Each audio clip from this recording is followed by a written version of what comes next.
Andrew, welcome to Giant Ideas. Thanks for having me, guys. It's a pleasure. So you're one of the strongest proponents of universal basic income. You put it front and center of your presidential campaign, and you're one of the few people who's actually run a UBI pilot. So tell us what UBI is and what do you think of it today? The shorthand I use that people will get is it's capitalism where income doesn't start at zero. I'm 100% certain that AI is going to replace millions of workers here in America and around the world, and that the adjustment is going to be wrenching and painful and too much for many people, maybe many societies. So putting money into people's hands is going to be vital. And universal basic income is an idea that I did not come up with.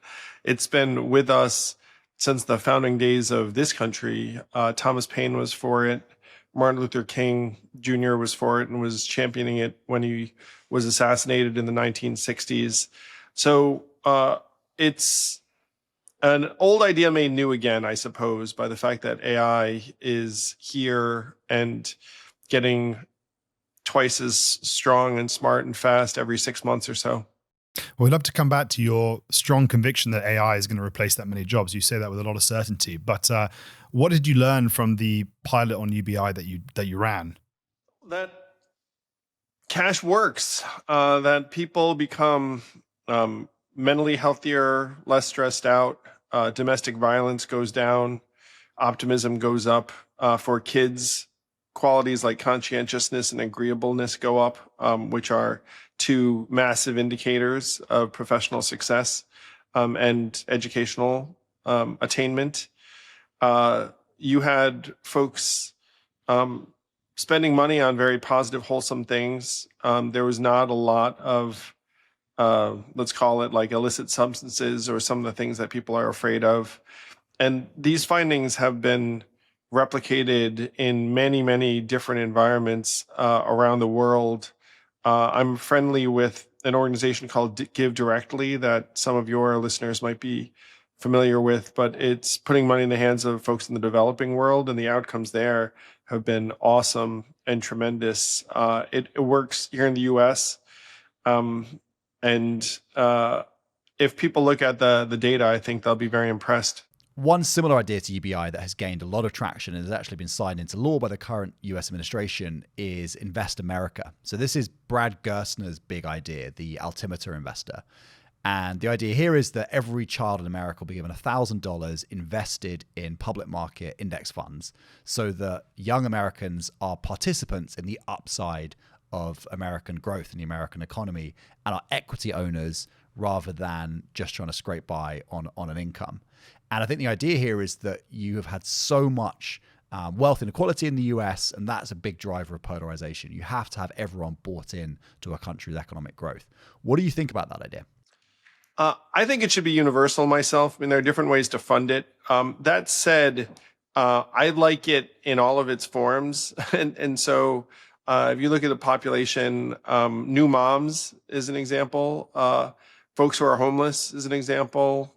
People coming out of foster care. Like I've seen income programs directed in all sorts of ways. But I think if you were to go society-wide, universalism is a big positive because you take out the reporting incentives where people are like, oh, I don't make that much, like, you know, because you want to get the money. You get rid of any stigma. You can fund it in ways that people who don't need the money are sending money in the other direction, for example, through an AI tax or luxury consumption tax like yachts, fine jewelry, stuff like that. So I'm a fan of the U and UBI. What one parallel idea that has gained a lot of traction in the last year or so is something Brad Gerstner, the investor at Altimeter, has been very involved in, which is the idea of giving every child in the US upside in equity, in US equities. And, you know, his view, I believe, is that people have just got way out of whack with inequality, right? And so the rich are getting richer, and you've got to have everyday Americans much more bought into the US economy, and therefore you want to give them $1,000 invested in, the US stock market over time, because otherwise people feel disconnected from, I guess, democracy and the US journey. Is that version of it something you support? If not, why? Is it an alternative to UBI? How does that fit in with your idea? I love it. Putting money into people's hands at birth, it's great. It's going to compound for 18 years until they get a hold of it. It does make you feel like you're a stakeholder in the economy and the country. So I'm a huge fan. I think that the principles actually are quite similar. In parallel, you can see them where putting money into people's hands helps empower them, make them a participant. And if it starts at age 0, great.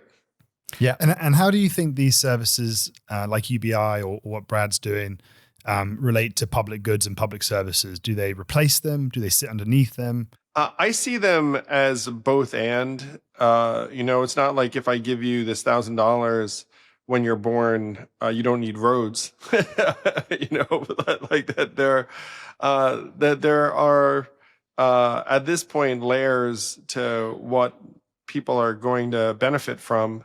And we should be trying all sorts of innovations and seeing what works.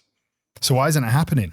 Well, in the US, it's not happening because our political system actually insulates most of our leaders from real need to solve problems. And you're seeing it show up in polarization and animus and hostility. And that stuff makes me deeply sad. I gave a TED talk last year that tries to break this down in numbers, but the simplest way to understand what's happening in America is that the approval rate for Congress is around 17%, and the re-election rate for individual members of Congress is 94%. And the reason for that is that 90% of the districts are drawn to be either quite blue or quite red and are not competitive in the general election. So the way to stay in office is just to not piss off your own party, particularly the 11% of the more ideological that vote in that party's primary. So you have an incentive structure that ends up pulling folks to the side. And it's more about keeping your own team well-fed ideologically than solving the core problems. And obviously the US is running a huge budget deficit at the moment. How would you suggest financing UBI? Where would you pull from?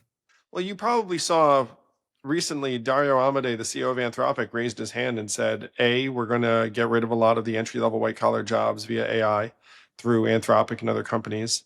And B, you should tax us. I mean, imagine the CEO of a major AI firm just coming clean and being like, guys, you should just freaking put an AI tax because the jobs are going the way of the dodo bird.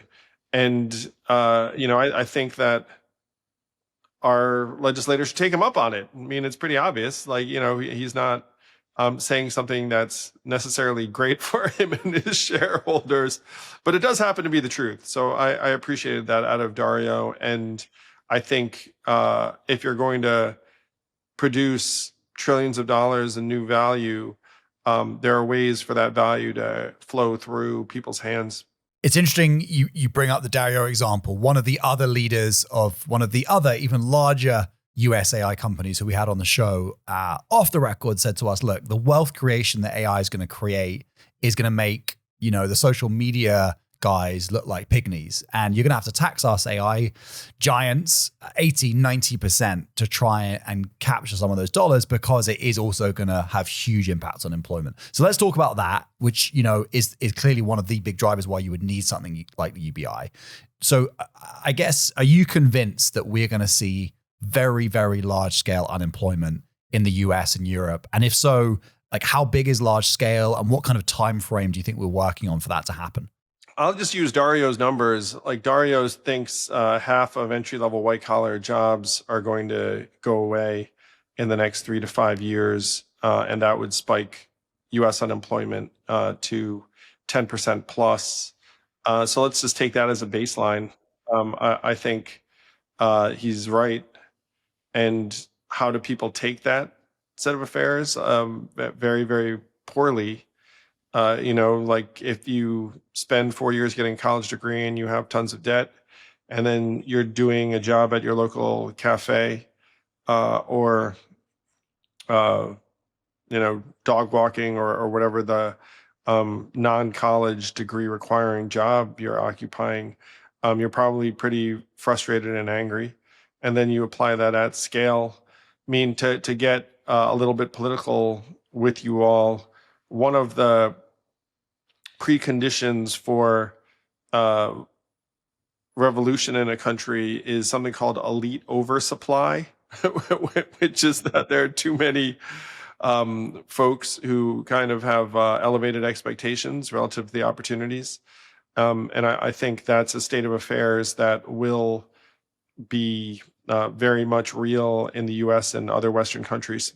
So I think it's really interesting. A lot of people will respond to the idea that this new wave of technology is going to destroy jobs and say, well, we've been here before. Every time there's a transformative technology, the Industrial Revolution, printing press, you name it, cars, people always say that it's going to take away jobs. And then actually the new technology enables humans to do bigger and better things and jobs don't go away. But I think actually, if you really drill into it, what tends to happen in those big sort of industrial revolutions and changes is that the transition period gets very, very messy. You have things like revolutions, political revolutions. You have really, really bad periods for working people. And those were with technologies which weren't as transformative as AI is, right? And AI is if it works to the extent people think it's going to work, is going to be much more disruptive than those technologies. Do you feel that people are badly underestimating what is about to happen to employment? Yeah, for sure. We've never had AI before come online before. We've never had it affect so many industries at the same time. And to the illustration you drew, things got very, very messy and hairy and unruly and even violent during the Industrial Revolution, where in the US we have a holiday called Labor Day. And Labor Day was inaugurated because of riots where people were killed in a set of railway strikes. And so Holiday for Labor was born. And so people are like, oh, it's going to be like that. It's like, well, last time included violent riots. So you're saying violent riots? People, I find this line of argumentation to be eminently ridiculous, honestly, because if you were to ask an investor to make an investment based on something that happened 100 years ago, they'd laugh you out of the room. But then if you say, hey, what's going to happen to jobs? They'll be like, oh, 100 years ago, this happened. You'd be like, what? Like 100 years ago, we didn't have smartphones, we didn't have anything. Like, what are you talking about? It's just so intellectually lazy that in one area they would completely dismiss reference point as woefully out of date and stupid. And then in another context, they'd be like, oh yeah, let's draw upon that experience, because they're not even digging into what happened 100 years ago. As you can tell, it frustrates me to no end. It's just really self-serving and lazy.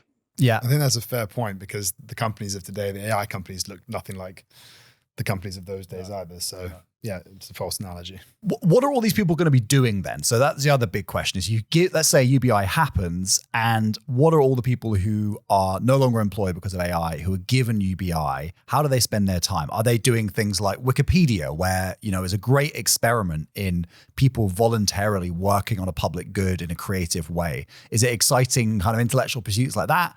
Are they just chilling? What's your experience on the experiments that you ran, A, and then B, if you sort of look forward to rolling this out across the US, what will it allow people to do with their time? What do you hope it will expect it will allow people to do with their time? Well, I want to be realistic.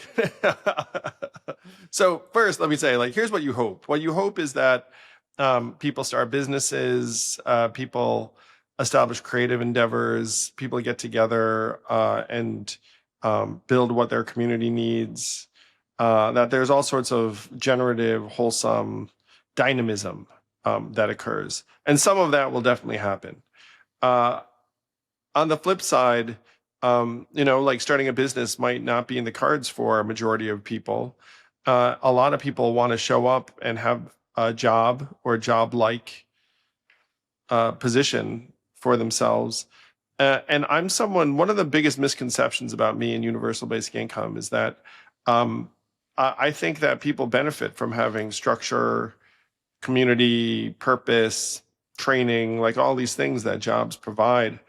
And the ideal situation is that we create a vibrant environment where people are kicking off new projects and other people are showing up and then taking jobs because there's so much new business formation or charitable organization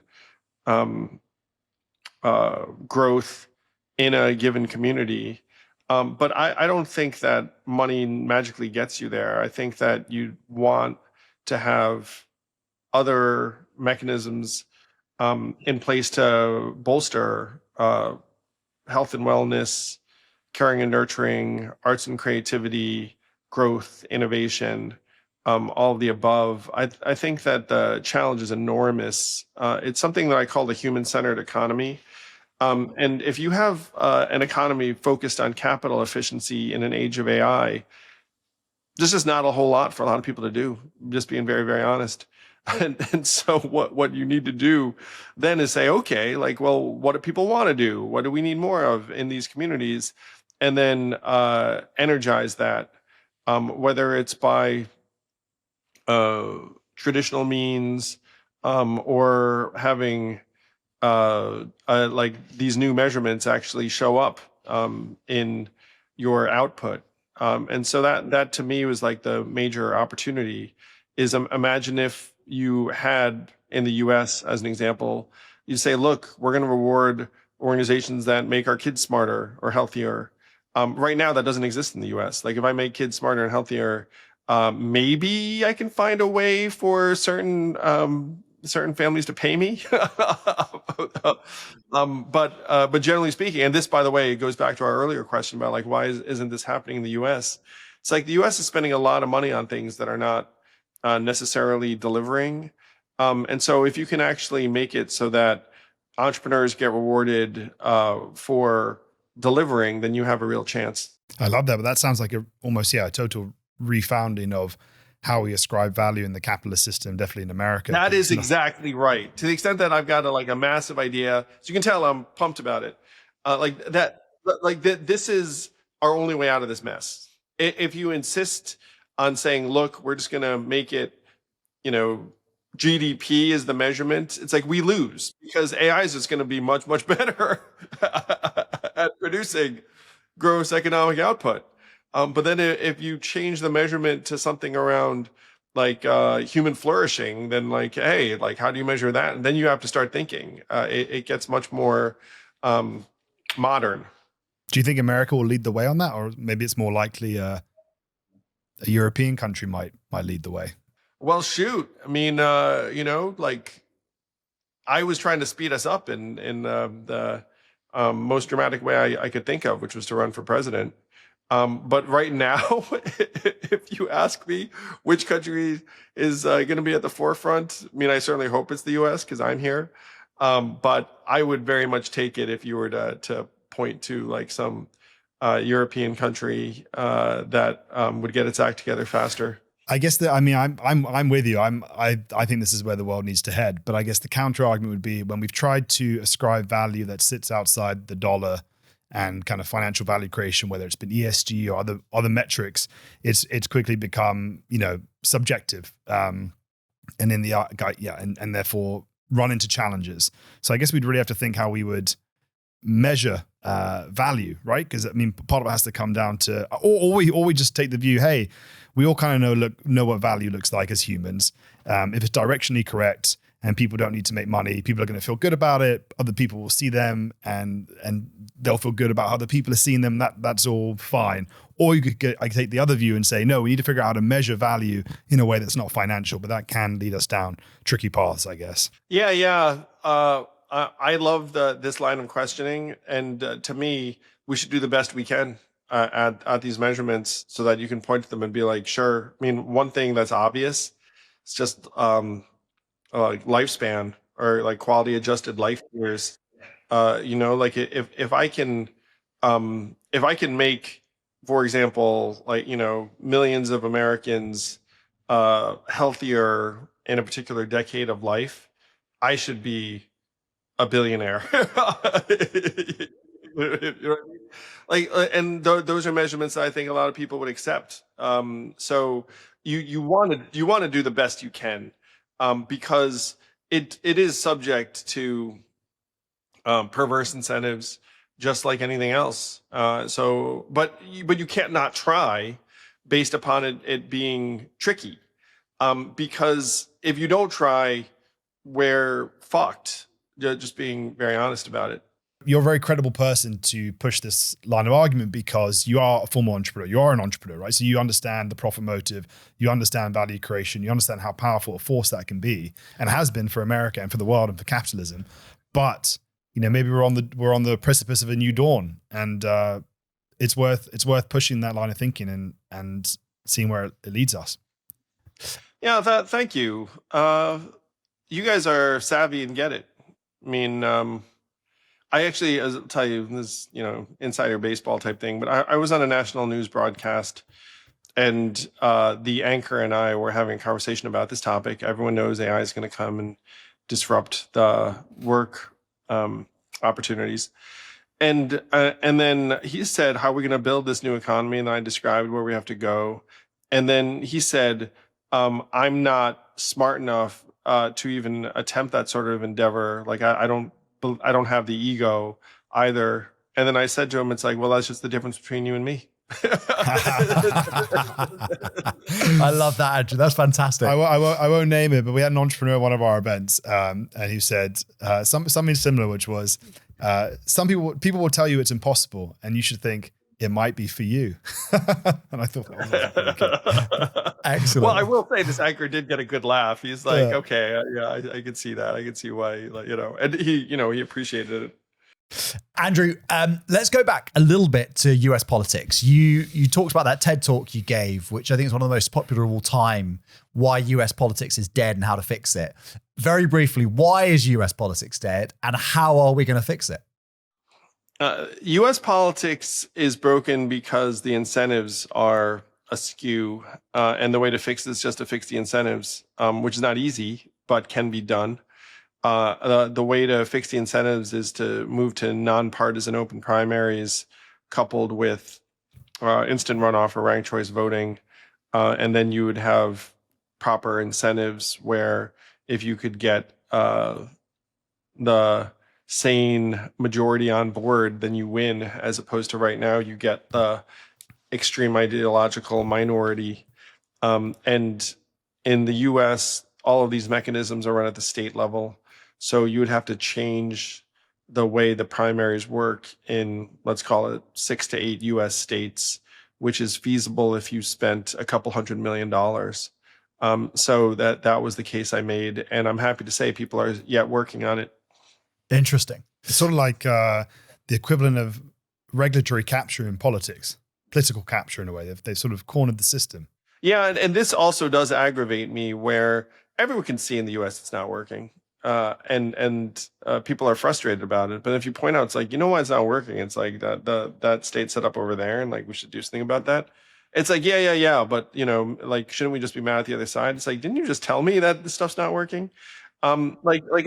America, Americans, for the most part, let's just say they enjoy sports, and politics has become this blood sport. And they're more eager to participate in the blood sport than they are to go to the refs and be like, yo, this game is rigged. This game is not rigged in terms of you're winning or losing, though it is that too. But it's like the purpose of this game is theoretically for us to get good policy and elect leaders we're excited about, and it's not doing those things.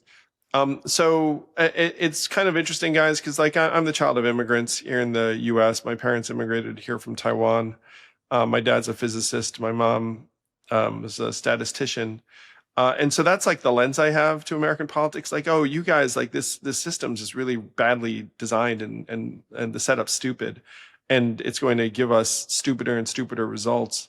And I'm happy to say there are more and more people wising up, being like, oh yeah, that is right. But the incentive structure is what it is, and so you have to raise like an independent movement. It is growing all the time, but we've got our work cut out for us, that's for sure. You ran for president in 2020, you created the Forward Party.